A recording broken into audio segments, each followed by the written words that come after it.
Добрый день! Мы на канале FamilyIS, и с вами я, доктор Майя, врач-педиатр, детский пульмонолог, аллерголог, кандидат медицинских наук. Сегодня хочу с вами поговорить на очень важную тему. Сегодня говорим о кашле. Знаете почему? Потому что 8 из 10 пациентов на приеме имеют жалобы кашель. И не всегда мамы могут разобраться, какой кашель нужно лечить, а какой является абсолютной нормой. Итак, начинаем.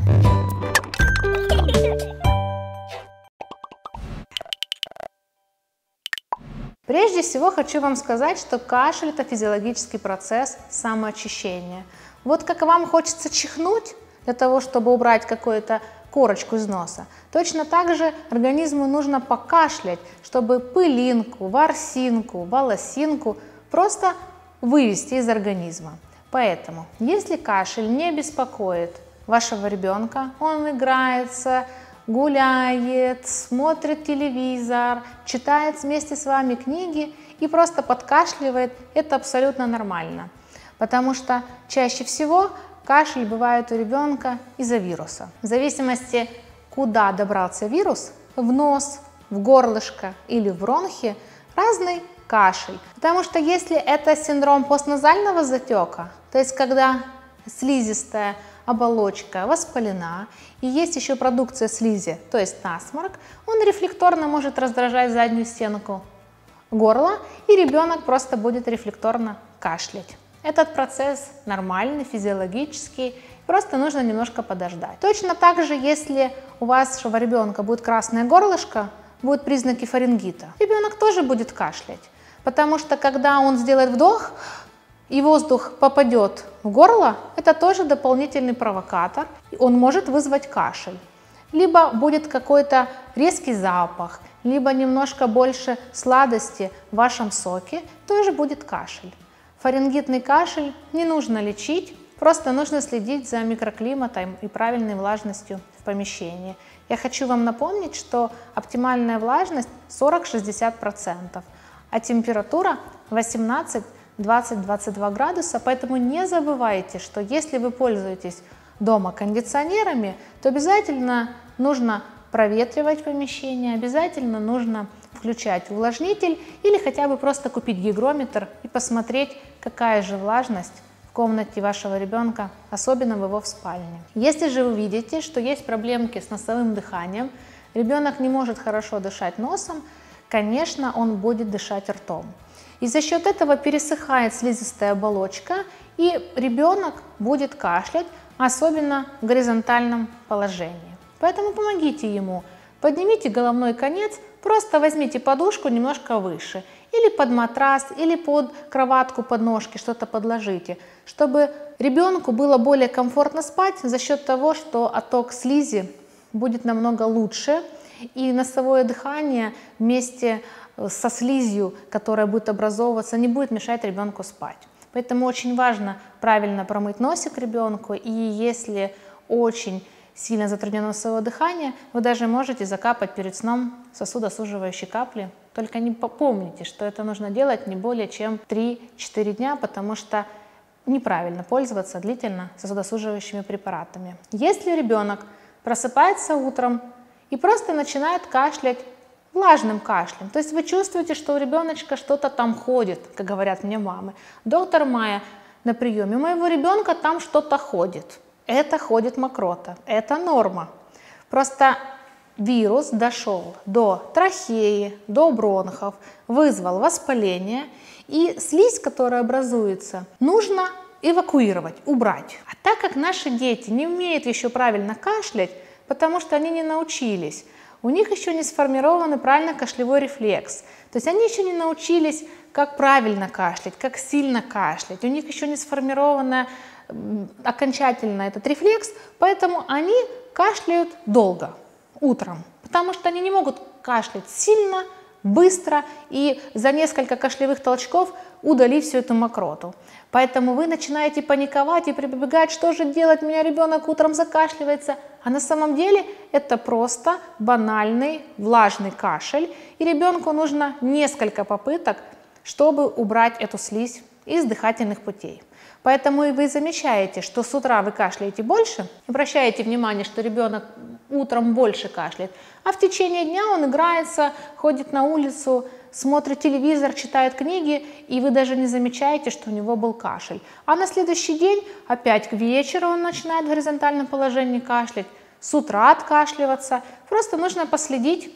И если у ребенка нет температуры, на что мы должны обратить внимание, на ухудшение общего состояния, интоксикация, ребенок не хочет никуда идти, он не хочет есть, он какой-то стал вяленький, либо вы увидите, что он начинает как-то не так дышать. То есть еще раз вам напомню, что такое тахипноя. Это одышка, когда ребенок начинает дышать очень часто. Хочу вам сказать, что детки, считается, что дыхание повышено, если ребенок дышит более 40 раз в минуту. Маленькие детки дышат чаще, больше 50 раз считается уже патологией, но вы не забывайте, что если у ребенка повышается температура тела, и до тех пор, пока вы не снизите ибупрофеном или парацетамолом, вы тоже можете замечать повышенное дыхание, пока температура не уменьшится. Так вот, если есть тахипноя, то есть одышка, ребенок дышит вспомогательной мускулатурой, обычно мамы говорят: вот вы знаете, доктор, вот он как-то так стал дышать, как будто ему воздуха не хватает, и он всем видом хочет показать, что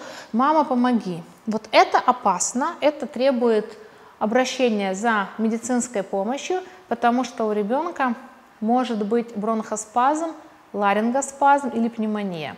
Давайте будем разбираться. Если вы чувствуете, что к вечеру как-то поменялся голос, то есть вам кажется, что ваш ребенок начал говорить, как будто ваш муж, очень громкий голос. Почему это происходит? Потому что вирус дошел до голосовой щели, и вот там, где голосовые связки, уже началось воспаление. И когда мы слышим, что у ребенка меняется голос и кашель начинает похож быть на лающий, громкий, как говорит: боже мой, кто-то кажется, что в комнате как собака гавкает, поэтому она называется лающей. Это признаки ларингита, либо ларинготрахеита. Вы тоже не переживайте. Если нет стеноза, то есть ребенок дышит хорошо на фазе вдоха, это не проблема. Но вы должны быть готовы, что когда вы ляжете спать, ситуация может ухудшаться и будет необходимость в оказании медицинской помощи. Поэтому вы должны внимательно следить за тем, как дышит ваш ребенок вечером. И если будут появляться признаки затрудненного дыхания, стеноза, да, вы знаете, что вечером он лаял, гавкал, громко кашлял, изменился тембр голоса, немножко позже началось затруднение дыхания, вам нужно своевременно оказать помощь. Вам нужно сделать ингаляцию с будесонидом, 1-2 грамма, да, через небулайзер, или вызвать скорую помощь. Не забываем, что это очень важно, потому что иногда вот это лечение, которое мы можем получать местное, оно не помогает. И тогда нужно получить гормон, который вам либо скорая помощь сделает укол, либо вы самостоятельно можете свечку вставить, либо выпить сироп, но вы должны знать о таком состоянии. Если у ребенка на фоне вирусных инфекций часто возникает бронхообструктивный синдром, то есть ребенку трудно дышать, он кашляет с приступами, краснеет, с приступами бывает до рвоты. Это очень состояние такое, которое мучает ребенка. Он не спит, он не ест, ему трудно дышать.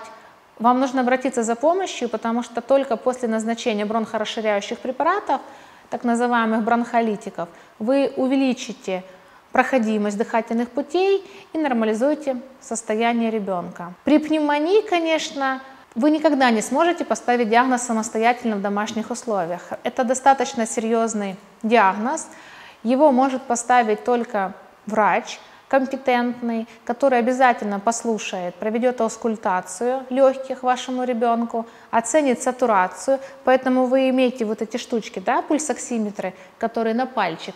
Кстати, научитесь правильно измерять оксид кислорода. Если вы видите, что уровень кислорода у ребенка ниже 95%, то есть насыщаемость кислорода, вы должны уже как минимум позвонить вашему доктору, потому что при насыщении кислорода меньше 92% нужна госпитализация, и, может быть, даже станет вопрос о подаче дополнительного кислорода.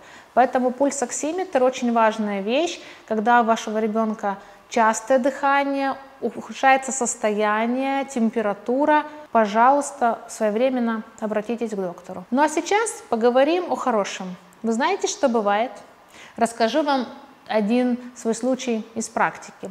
Я когда работала в областной больнице в стационаре, у меня был пациент, который постоянно не мог дышать, было чувство нехватки воздуха. И когда мы приходили на осмотр, во время аускультации, когда мы слушали легкие, мы слышали какие-то звуки и думали, боже, почему мы не можем сконтролировать этот бронхоспазм, что происходит с ребенком, потому что назначенная терапия не давала такого положительного эффекта, как бы мы хотели.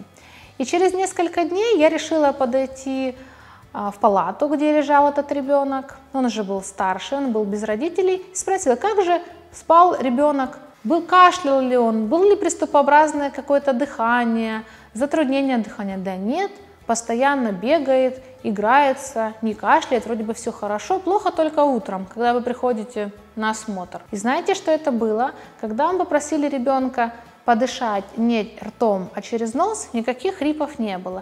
То есть этот ребенок сам имитировал хрипы, имитировал затруднение дыхания. Есть такое понятие, как психогенный кашель.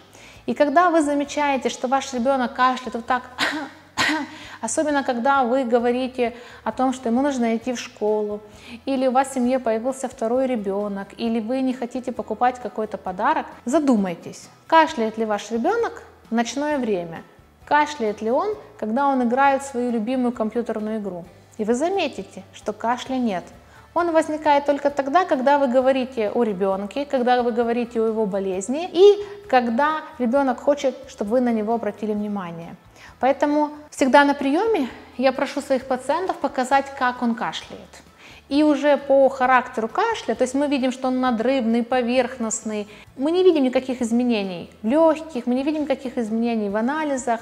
И этот диагноз остается диагнозом исключения. То есть с такими детками просто должен работать психолог, должны поговорить родители, должны составить такую обстановку, объяснить ребенку, что это не болезнь и кашель – это не игра. Поэтому кашель бывает разный, кашель бывает легкий, кашель бывает сложный, кашель есть, который нужно лечить, а который является физиологической нормой. Поэтому я надеюсь, что на сегодняшнем нашем эфире мы разобрались со всеми этими аспектами. А если у вас будут вопросы, вы знаете, да, что вы подписывайтесь на наш канал, мы комментируем все ваши ситуации, и вы будете знать только достоверную медицинскую информацию. Всегда ваша доктор Майя. Пока!